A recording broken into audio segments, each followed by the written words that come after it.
కాంగ్రెస్ వాళ్ళకి శాతం అవుతుంది ఇది. కేసీఆర్ కిట్ ఇచ్చిండా లేదు.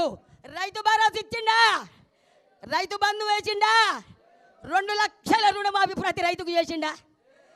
ఊరియాలు ఎరువు కోరమండలి ఊరియా ఇవాళ అన్ని ఎరువులు రైతుకు సంవత్సరానికి కేసీఆర్ నడెట్లుండు. రైతు ఇట్లా గల్లగరేసుకొని బతికిండు. ఇప్పుడు ఒక్కొక్కరు చచ్చిపోతున్నారు రైతులు, ఆటో డ్రైవర్లు చచ్చిపోతున్నారు, ఆగమవుతున్నారు. మేం చేస్తామని బట్టి విక్రమార్కి ఇంటికి వచ్చి లెటర్ రాసిచ్చి భద్రంగా పెట్టుకోరమ్మా, మేమా భద్రంగా పెట్టుకోరు అని సెంటు కొట్టించి మేము గెలవంగానే అన్నీ అమలు చేస్తాం మీకు అన్నారు. ఇచ్చినావా మాకు తులమ్మగారం? మా బిడ్డకి స్కూటీ ఇచ్చినావయ్యా, బట్టి విక్రమార్క ఇచ్చినవా? పోనీయలే. నా మొగడు వికలాంగుడు, ఇప్పుడు 4000 ఇచ్చినవా? మా అత్తకు 2000 ఇచ్చినవా? 4000 ఇచ్చినవా? నాకు 4000 ఇచ్చినవా? తులమ్మంగారం ఇదేనా? నక్కిలీసు నీదేనా? మాటలు ఎందుకు మాట్లాడిర్రు?